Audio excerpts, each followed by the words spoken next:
eles viram uma tremenda passividade dos índios em aceitar tudo que era imposto. Pelo menos esses autores aqui, né?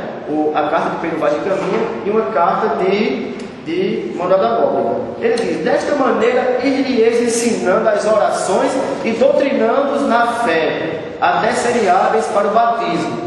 Todos estes que tratam conosco dizem que querem ser como nós, senão que não têm com que se cubram como nós, e estes só inconveniente têm. Se ouvem tanger a missa, já acodem, e quanto os vêm fazer, tudo fazem. Assentam-se dos joelhos e batem nos peitos, levantam as mãos ao céu. E já um dos principais deles diz que quer ser cristão e não comer carne humana, nem ter mais de uma mulher e outras coisas. Somente uma coisa eles têm que fazer. Um dos chefes, um dos mais importantes da tribo, disse: ó, meu velho padre, eu posso fazer isso. Eu posso deixar de comer mais de uma mulher, mais de não, os descendentes. Eu posso comer carne humana e eu posso comer só uma mulher. Tudo bem. O que eu não posso fazer, meu digníssimo, ele vai dizer aqui, né? O que não pode fazer é deixar de ir à guerra. E os que eu cativar, eu terei que vendê-los e servir-me deles. Porque estes desta terra sempre têm guerra com outros, e assim andam todos em discórdia, comem-se uns a outros. Digo, os contrários, é gente que nenhum conhecimento tem de Deus. Me parece, não sei se eu estou sendo ingênuo ou precipitado, né? Que fica aqui, nas entrelinhas, um pressuposto, né? Quer dizer, o cara pode deixar de fazer, principalmente coisas no que diz respeito a essas práticas que eram consideradas pela Igreja Católica, porque a Igreja Católica não podia ver sexo, né, em canto nenhum, e essas práticas de poligamia, ou as práticas de antropofagia, que eram práticas que tinham um sentido simbólico, né? Os caras que chegavam assim e matavam, só por matar não, né? Eles comiam as pessoas. Tem um poema, e muitas pessoas aqui já se deram conta, já entraram em contato com um poema chamado Ijuca Pirâmide. Você já viu esse poema? Gonçalves Dias. É um poema lá do indianismo do romantismo brasileiro. Agora, alguém aqui já se deu conta em perguntar o que quer dizer aqui Ijuca Pirâmide? Ijuca Pirâmide, será que Ijuca Pirâmide é o nome de um dos personagens do poema, já que é um poema épico, narrativo? O que será esse Ijuca Pirâmide?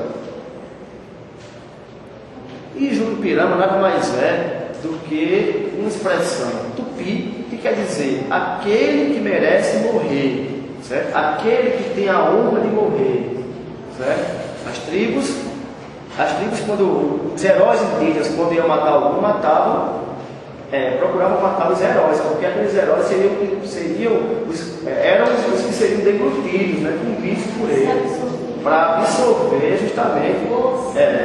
Então, você é o Juca Pirâmide. Juca Pirâmide é digno, é um herói digno, mesmo que seja inimigo, né? Mas é um herói digno de ser morto, de ser comido, essa história, certo? É uma coisa que vocês devem ter pelo menos a curiosidade. Até uma hóstia também, né? Na Igreja Católica. Absorver Jesus. Eu nunca comi aquele negócio. É gostoso?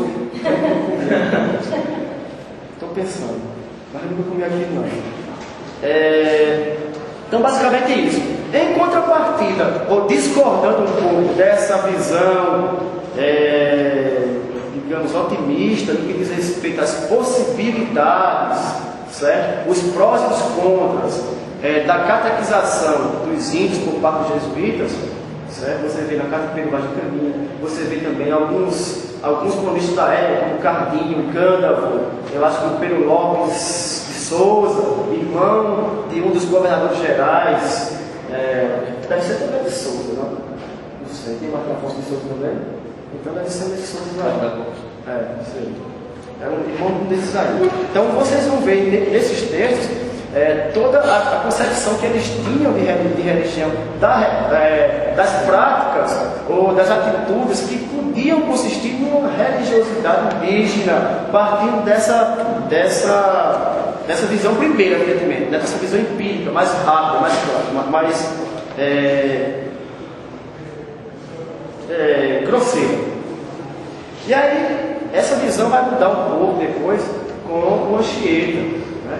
O Anchieta vai escrever um poema, e se vocês quiserem ler, eu acho um poema chato, que é o poema que ele faz em homenagem a Santa Inês.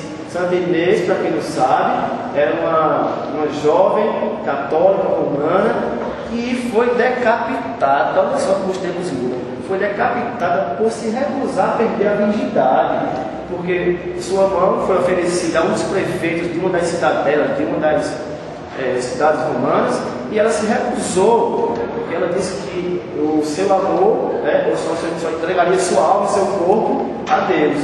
Certo? E por conta disso, por se negar a ser esposa do filho do prefeito, ela foi decapitada. E aí o nosso digníssimo Padre Anchieta, num dos seus momentos de mais plangência cristã, né? De chegar ao êxtase cristão, digamos ao orgasmo, né? Disse que ela seria uma mártir de um enclausuramento, da resistência aos apelos mundanos e carnais. Estaria aí na Santa Inês. E ele faz um poema em que a Santa Inês está chegando com uma luz nova para ser oferecida para os indígenas, né?